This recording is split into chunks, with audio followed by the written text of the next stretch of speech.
નમસ્કાર, આપ જોઈ રહ્યા છો બી ઇન્ડિયા. હું છું સરસ્વતી ચંદ્ર આચાર્ય. સ્વાગત છે આપનું મહત્વની ખબરમાં. ગુજરાતમાં મુખ્યમંત્રી તરીકે ભૂપેન્દ્ર પટેલના સુશાસનના 3 વર્ષ પૂર્ણ થયા છે. આ 3 વર્ષ દરમિયાન મુખ્યમંત્રી ભૂપેન્દ્ર પટેલે 11 જેટલી મહત્વપૂર્ણ પોલિસી લોન્ચ કરી છે, જે ગુજરાતની પોલિસી ડ્રીવન સ્ટેટ તરીકેની છબીને વધુ મજબૂત બનાવે છે.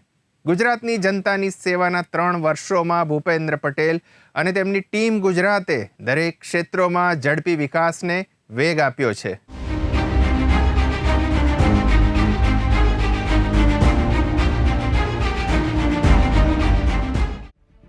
ગુજરાત આત્મનિર્ભર પોલિસી, ગુજરાત બાયોટેકનોલોજી પોલિસી, નવી ગુજરાત આઈટી અને ITS policy, Gujarat sports policy, drone policy, Gujarat semiconductor policy, Gujarat renewable energy policy, cinematic tourism policy, student startups and innovation policy 2.0, Gujarat ખરીદ નીતિ, ગુજરાત ગ્રીન હાઇડ્રોજન પોલિસી 202.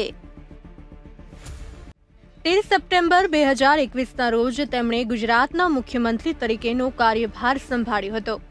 આ 3 વર્ષોમાં મુખ્યમંત્રીએ વડાપ્રધાન નરેન્દ્ર મોદી દ્વારા શરૂ કરાયેલી ગુજરાતની વિકાસ યાત્રાને સતત આગળ વધારી છે. તેમના મક્કમ નેતૃત્વ હેઠળ ગુજરાતે છેલ્લા 3 વર્ષોમાં વિવિધ ક્ષેત્રે અનેક સિદ્ધિઓ હાંસલ કરી છે. તેમના નેતૃત્વ હેઠળ ગુજરાતમાં G20 મીટિંગો તેમજ વાઇબ્રન્ટ ગુજરાત ગ્લોબલ સમિટનું 10મું સંસ્કરણ બંને સફળતાપૂર્વક સંપન્ન થયા છે.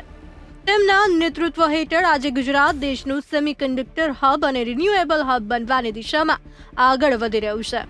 આ મામલે પ્રવક્તા મંત્રી ઋષિકેશ પટેલનું નિવેદન પણ સામે આવ્યું હતું. જુઓ શું કહી રહ્યા છે પ્રવક્તા મંત્રી. સૌથી પ્રથમ તો હું ગુજરાતની જનતાનો આભાર માનું છું.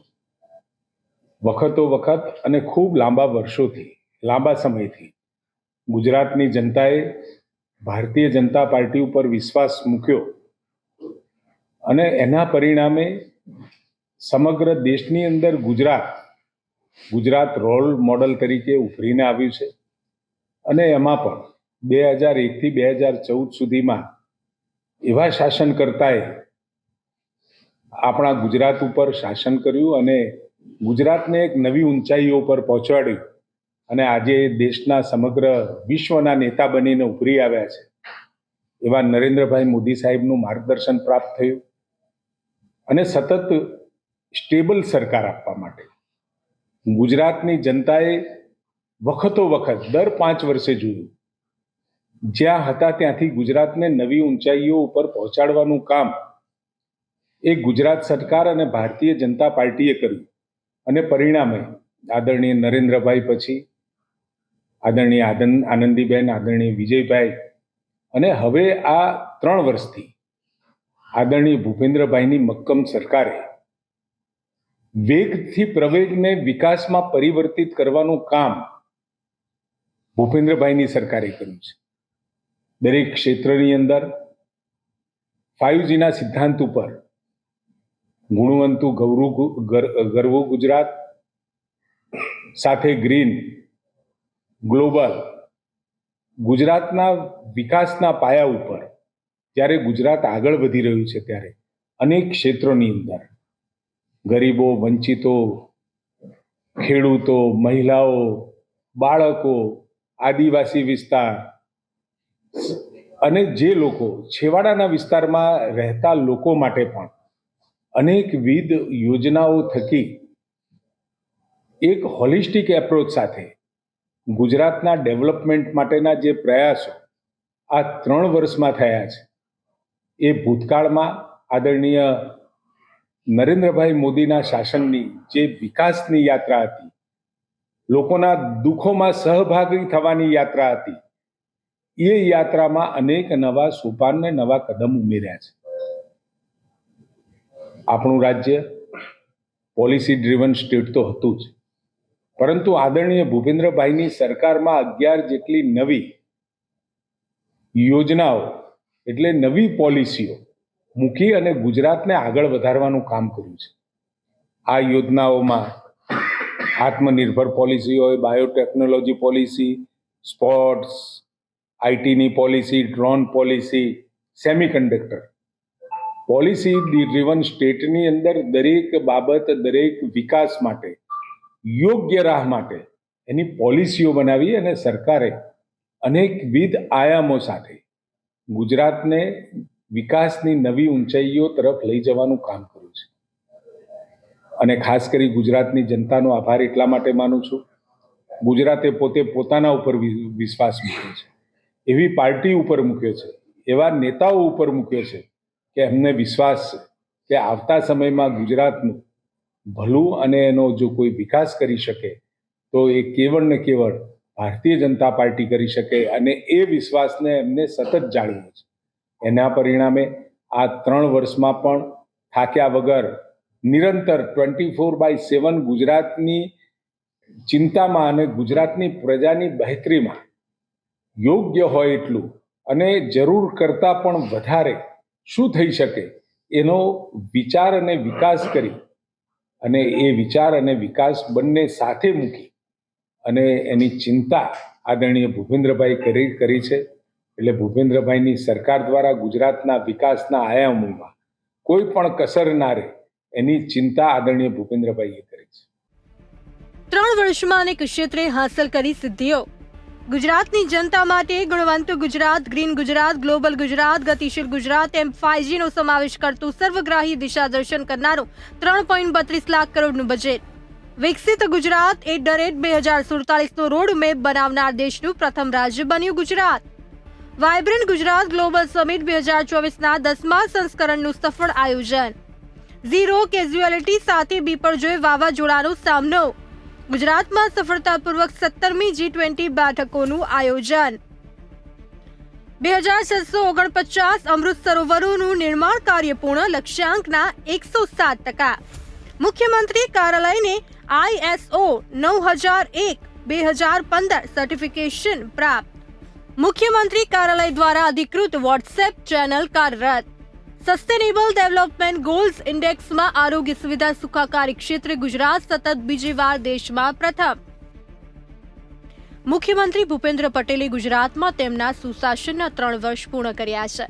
13 સપ્ટેમ્બર 2021ના રોજ તેમણે ગુજરાતના મુખ્યમંત્રી તરીકેનો કાર્યભાર સંભાળ્યો હતો. આ 3 વર્ષોમાં મુખ્યમંત્રીએ વડાપ્રધાન નરેન્દ્ર મોદીએ શરૂ કરેલી ગુજરાતની વિકાસ યાત્રાને સતત આગળ વધારી છે. તેમના મક્કમ નેતૃત્વ હેઠળ ગુજરાતે છેલ્લા 3 વર્ષોમાં વિવિધ ક્ષેત્રે અનેક સિદ્ધિઓ હાંસલ કરી છે. તેમના નેતૃત્વ હેઠળ આજે ગુજરાત દેશનું સેમિકન્ડક્ટર હબ અને રિન્યુએબલ હબ બનવાની દિશામાં આગળ વધી રહ્યું છે. ગુજરાતમાં G20 મિટિંગો તેમજ વાયબ્રન્ટ ગુજરાત ગ્લોબલ સમિટનું 10મું સંસ્કરણ બંને સફળતાપૂર્વક સંપન્ન થયા છે. મુખ્યમંત્રીના 3 વર્ષના કાર્યકાળ દરમિયાન ગુજરાતને અનેક એવોર્ડ્સ પણ મળ્યા છે.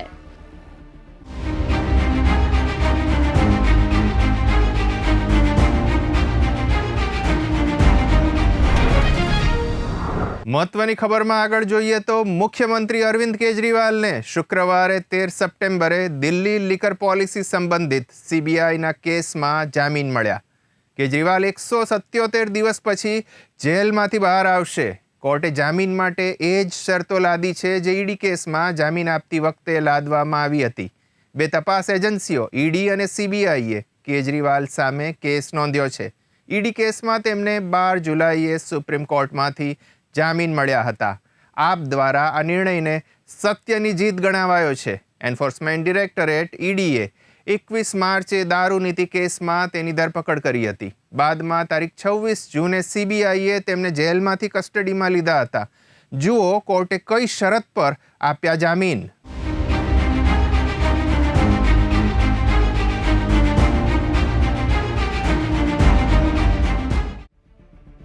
કેજરીવાલના જામીન પર કોર્ટની 6 શરત.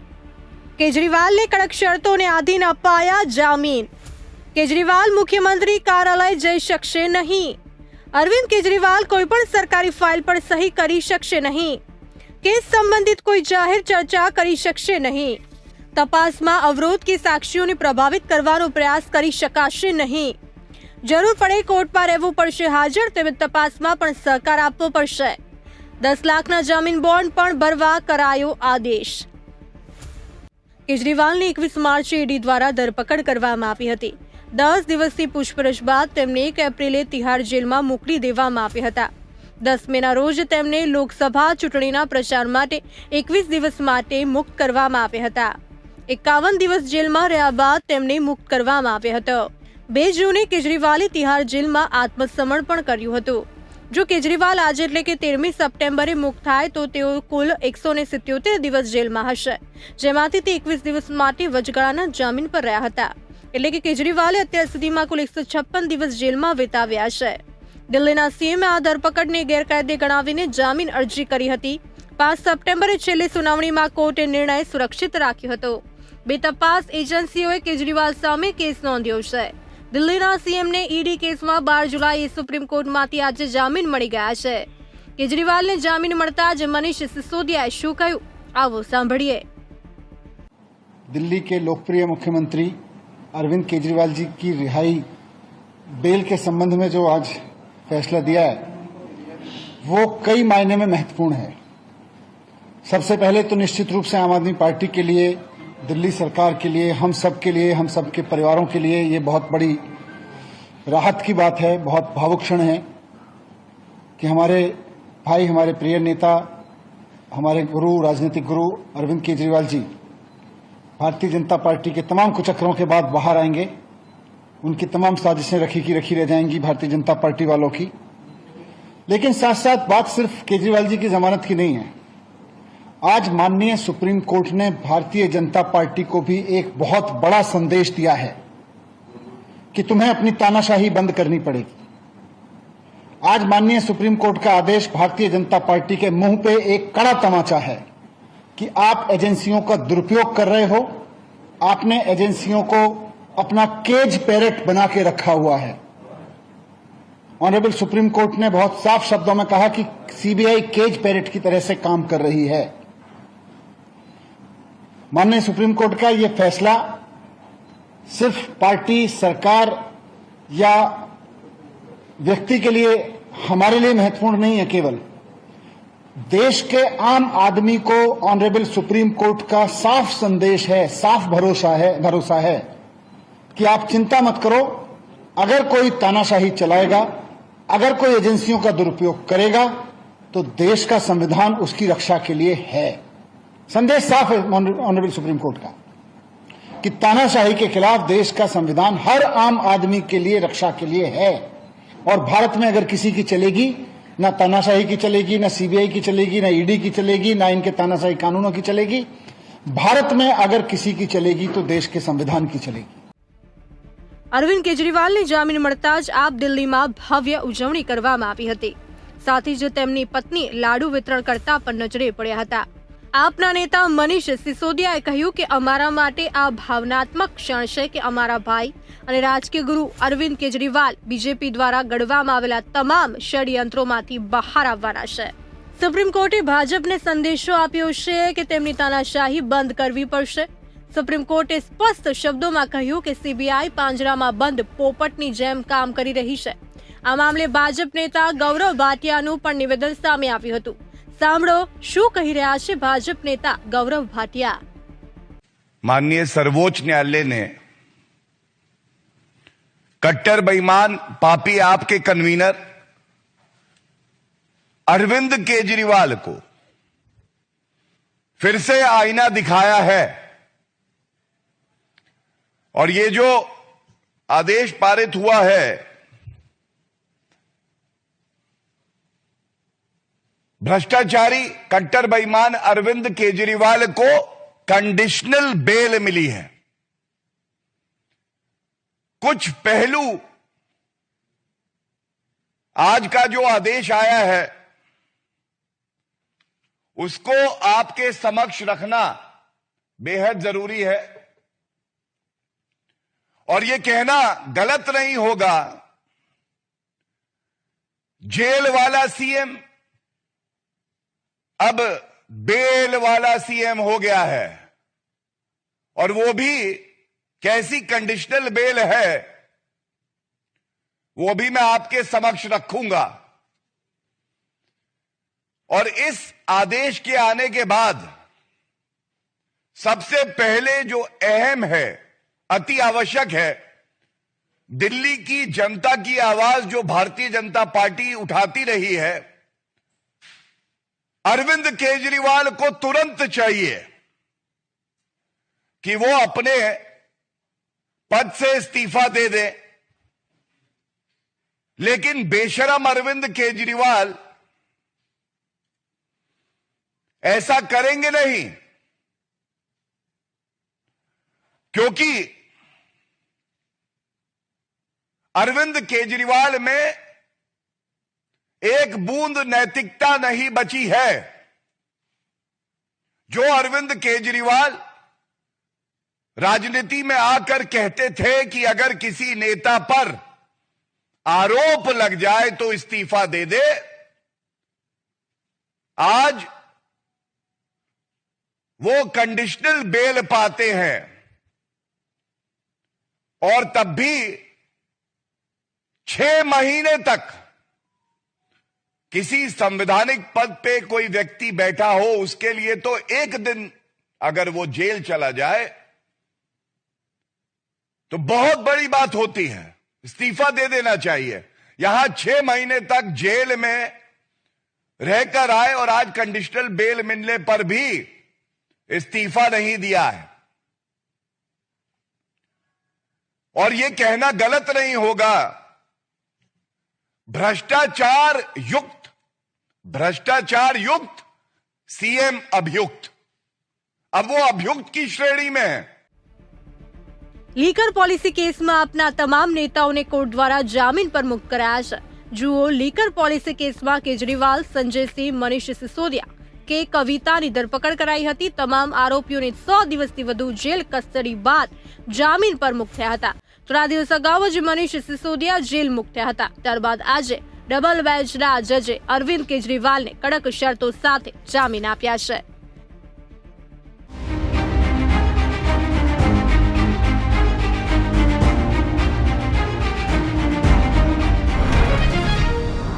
મહત્વની ખબરમાં વાત કરીએ તો ગાંધીનગર જિલ્લાની કલોલ પાલિકામાં ભાજપમાં ભડકો જોવા મળી રહ્યો છે। કલોલ નગરપાલિકામાં એક પછી એક રાજીનામા પડવાનો સિલસિલો યથાવત જોવા મળી રહ્યો છે। ત્યારે કલોલ નગરપાલિકામાં ભાજપના વધુ એક સભ્યએ સભ્યપદેથી રાજીનામું ધરી દીધું। આ સાથે ભાજપના રાજીનામું આપનાર સભ્યોની સંખ્યા 13 થઈ છે। તેમજ 44 સંખ્યાબળ ધરાવતી નગરપાલિકાના કુલ સભ્યોમાંથી 13 સભ્યોએ અત્યાર સુધીમાં રાજીનામા આપ્યા છે। આજે કલોલ વોર્ડ નંબર 10ના ભાજપના સભ્ય મીનાબેન જેઠવાણીએ પણ પોતાના સભ્યપદેથી રાજીનામું આપ્યું છે।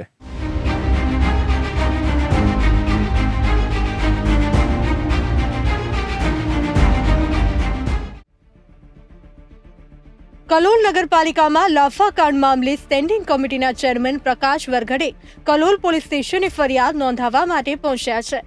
આ પહેલા તેઓ 2 વખત ફરિયાદ નોંધાવવા પોલીસ સ્ટેશને ગયા હતા, પરંતુ પોલીસે તેમની ફરિયાદ લીધી ન હતી। ત્યારે આજે ત્રીજી વાર ફરિયાદ નોંધાવવા માટે ગયા છે। આજે ફરિયાદ નોંધાશે કે નહીં તે અંગે પૂછવામાં આવતા પ્રકાશ વરઘડે જણાવ્યું કે આજે ફરિયાદ નોંધાઈ જશે, કેમ કે પીઆઈએ સામેથી બોલાવ્યા છે કે તમે આવી જાઓ, તમારી ફરિયાદ નોંધી લઈએ। વિડીયોમાં જે કાયદેસરના દેખાય છે, જેમાં કાર્યકરો છે અને ગુંડા તત્વો પણ છે, તેમજ જેમને ઓળખતા હશું તેમના નામ પણ ફરિયાદમાં લખાવીશું। જુઓ શું કહી રહ્યા છે સ્ટેન્ડિંગ કમિટીના ચેરમેન પ્રકાશ વરઘડે। ના, ફરિયાદ નોંધા છે। આજ પીઆઈ સાહેબે અમને સામેથી બોલાયા છે કે ભાઈ આવી જાઓ, તમારી ફરિયાદ નોંધી દીધી।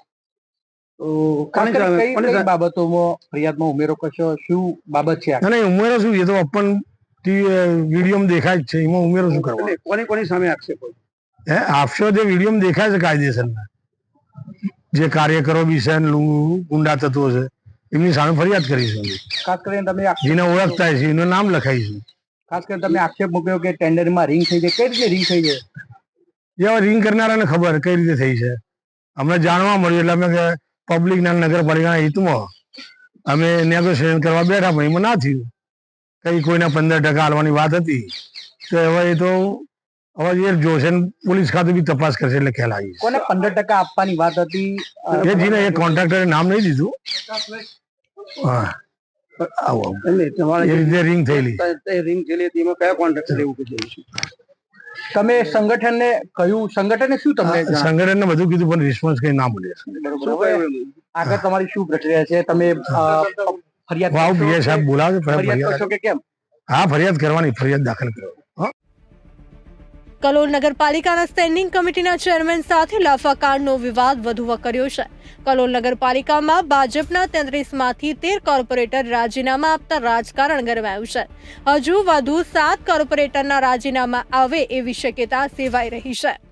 અત્રે ઉલ્લેખનીય છે કે કલોલના લાફાકાંડ મામલે ભાજપના ધારાસભ્ય અને સ્ટેન્ડિંગ કમિટીના ચેરમેનના જૂથ વચ્ચે સમાધાન ના થતા આ પગલું ભર્યું છે. સ્ટેન્ડિંગ કમિટીના ચેરમેને 3 દિવસ પહેલા રાજીનામું આપ્યું હતું, જ્યારે ગઈકાલે 11 કોર્પોરેટરે રાજીનામા આપ્યા હતા અને આજે અન્ય એક સભ્યે રાજીનામું ધરી દીધું છે. જો આમ બનશે તો નગરપાલિકામાં ભાજપ લઘુમતીમાં આવી શકે એમ છે. આ સમગ્ર મામલે સ્ટેન્ડિંગ કમિટીના ચેરમેને જણાવ્યું હતું કે ધારાસભ્યની તાનાશાહી સામે અમે રાજીનામું આપ્યું છે. તેઓ કહે એમ અમારે કરવાનું એવું તેમનું કહેવું છે અને અમે એમ કરવાના નથી. અમારે નગરપાલિકા ચલાવવાની છે એટલે અમે રાજીનામા આપ્યા છે.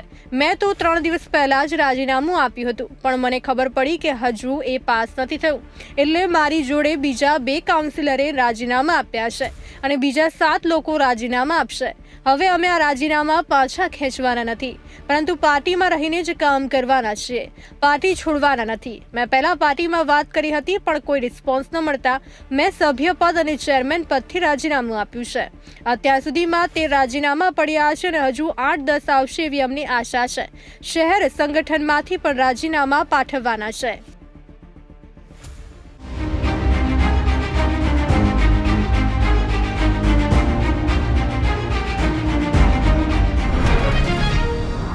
ગુજરાત રાજ્યના બનાસકાંઠા જિલ્લાના દાંતા તાલુકામાં આવેલા યાત્રાધામ અંબાજીમાં હાલમાં ચારે બાજુ ભક્તિમય માહોલ છવાયેલો છે. મંદિર સહિત સમગ્ર અંબાજી ભક્તોથી ઉભરાયું છે. અંબાજી તરફ દોરી જતા માર્ગો માઈ ભક્તોથી ઉભરાયા છે. ભાદરવી પૂનમ મેળાના પ્રથમ દિવસે 2 લાખથી વધુ શ્રદ્ધાળુઓએ જગતજનની માં અંબાના દર્શન કર્યા હતા. આ પ્રવાહ હાલ અકબંધ રહેશે.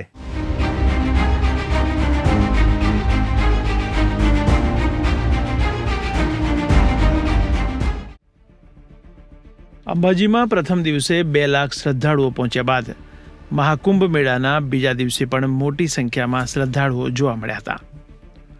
દર્શન માટે શ્રદ્ધાળુઓ ઉમટી પડ્યા છે. ગઈકાલે એક જ દિવસમાં અંબાજી મંદિરમાં 2 લાખથી વધુ માઈ ભક્તોએ જગતજનની અંબાના દર્શન કર્યા હતા. માં જગતજનની અંબાના ધામ અંબાજીમાં ભક્તોનો અવિરત પ્રવાહ જોવા મળી રહ્યો છે. અંબાજીના તમામ માર્ગો માઈ ભક્તોથી ઉભરાયા છે. બોલ મારી અંબે, જય જય અંબેના નાદથી સમગ્ર અંબાજી ગૂંજી ઉઠ્યું છે. અંબાજીના ચારેય બાજુ હાલ ભક્તિમય માહોલ જોવા મળી રહ્યો છે. ભક્તો હાથમાં ધજાઓ લઈને પગપાળા અંબાજી આવી રહ્યા છે. અનેક ભક્તો સંઘ સાથે પણ અંબાજી ધામ પહોંચી રહ્યા છે અને મા જગતજનની અંબાના દર્શન કરી રહ્યા છે. આજે ભાદરવી પૂનમનો બીજો દિવસ છે, ત્યારે માં જગતજનની અંબાના મંદિરે માઈ ભક્તોનો મોટો ધસારો જોવા મળી રહ્યો છે.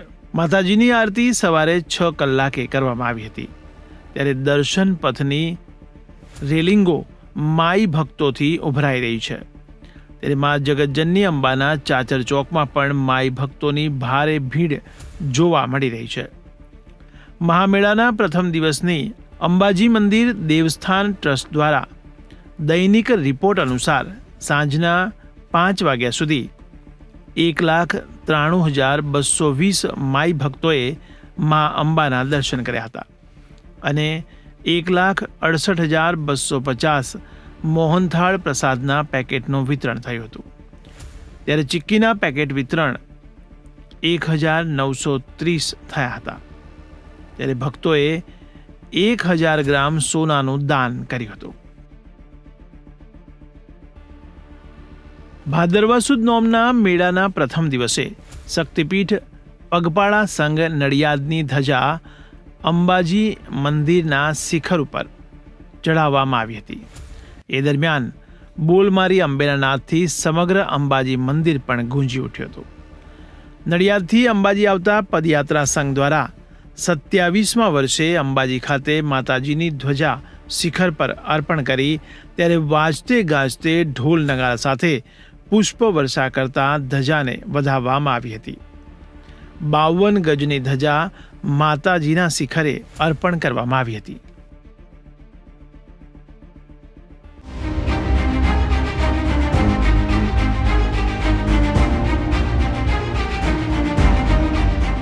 તો મહત્વની ખબરમાં ફરી મળીશું આ જ સમયે. આપ જોતા રહો બી ઇન્ડિયા, ભરોસો ગુજરાતનો. નમસ્કાર.